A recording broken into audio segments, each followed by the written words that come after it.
Assalomu alaykum, hurmatli kuzatuvchilar. Bugun darsimizda siz bilan o'tgan darslarimizda tayyorlagan biskvitimiz va morojniy kremimizdan tortni kremlashni o'rganamiz. Birinchi ishimizni biskvitni qolipdan chiqarib, kesib olishdan boshlaymiz. Biskvitni qolipdan chiqarish uchun mana tekis kichkina pichog'imizni qolip chetiga yopishtirib, aylantirib kesib olamiz.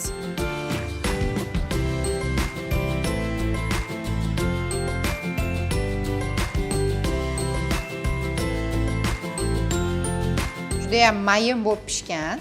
Endi buni o'zimizga keraklik qavatga bo'lib olamiz. Biz asosan 4 ga bo'lib 3 qavat krem bilan ishlaymiz. Kesishdan oldin avval o'zimizga mo'ljal qilib olamiz.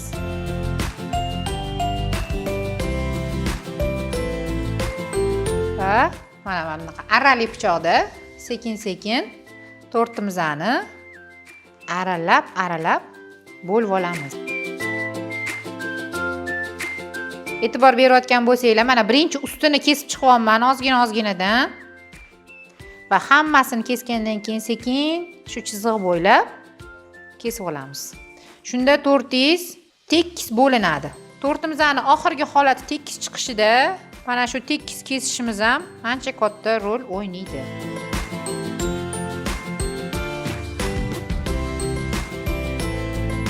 Mana kesib oldik. Endi buni kremlaymiz. Tagiga tekis laganchadan foydalansanglar bo'ladi. Eng yaxshi usuli va endi boshlayotganlar uchun qolipni qo'yib, buni chetiga mana bozorlarimizda mana shunaqa plyonka sotiladi. Qolipinglarni balandligiga mos qilib yoki bo'lmasa bundan balandroq qilib sizga qancha kerak bo'ladigan bo'lsa kesib olasiz va qolipga solib tortni shunda kremlaymiz. Bu holatda kremlasanglar tortinglar tekis bo'lib chiqadi. Tortimizni kremlayotganimizda ichiga xohlagan nachinkadan foydalanishingiz mumkin. Biz bugun sizlar bilan mevali va shokoladli nachinka qilamiz. Buning uchun bizga 2 dona banan, 200 gram malina va 200 gram shokolad kerak bo'ladi. Bosh tarafini eng tagiga qo'yamiz.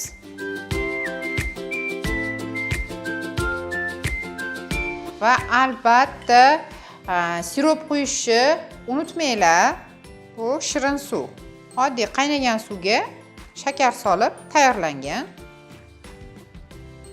Biskvitga sirop solsangiz, yeganda tomog'dan silliq o'tadigan tort bo'ladi. Endi bu biskvitimizga krem surish uchun bizga mana bunaqa plyonka kerak bo'ladi. Bozorda juda ham arzonga sotiladi. Adashmasam 5 so'm yoki 1000 so'm. Sovatganimizda ham akkuratni ishlaymiz, qizlar. Mana shu holatda ushab krem soladigan bo'lsangiz, qo'lingiz krem bo'lib ketmaydi.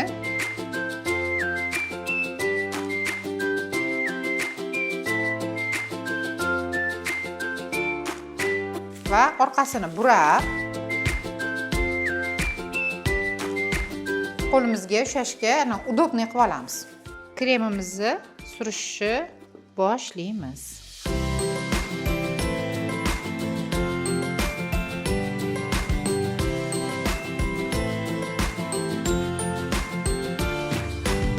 Endi birinchi qavatimizga banan solamiz.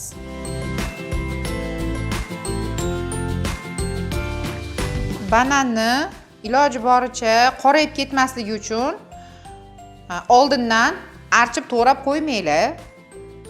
Shu jarayonni o'zida archib siras to'g'raymiz va qorayib ketmasligi uchun bananinglarni ozgina qalinroq kesinglar. Agar bananni yuqa qilib kesib qo'yadigan bo'lsanglar, juda ham tez qorayib ketadi.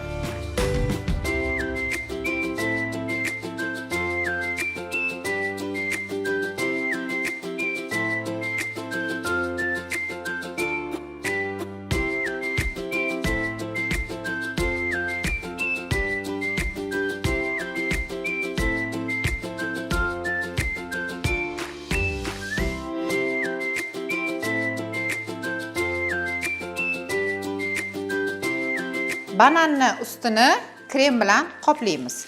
Iloji boricha e'tibor beringlar, bananni kremni ichida bo'lsin. Agar bananinglar krem ichida bo'lmasa, biskvitga to'g'ridan-to'g'ri tegadigan bo'lsa, banan tez qorayib ketadi.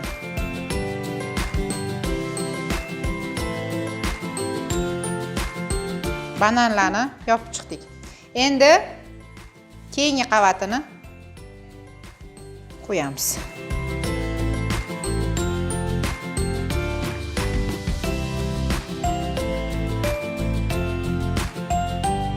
Har bitta qavatini siroplashni unutmanglar.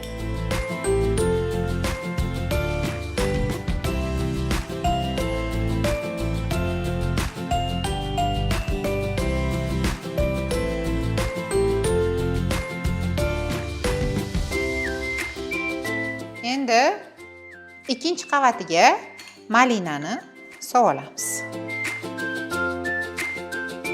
Xohishga ko'ra boshqa mevalardan foydalansanglar bo'ladi.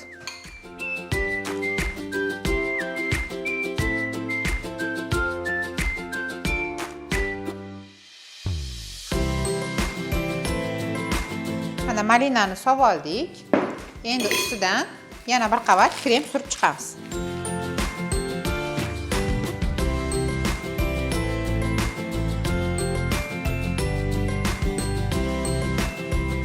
Uchinchi qavat biskvitimizni yopamiz.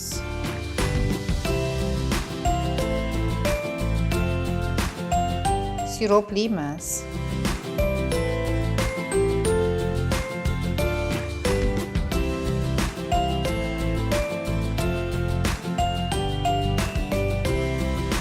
Endi uchinchi shokoladli qavatimizni kremlaymiz.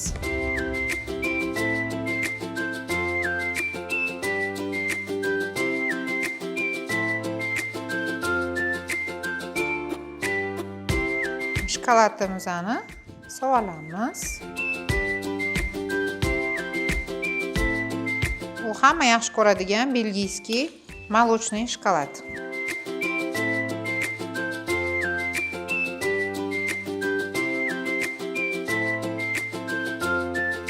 Oxirgi qavatimizni ichki tarafdan sirop qo'yib olamiz.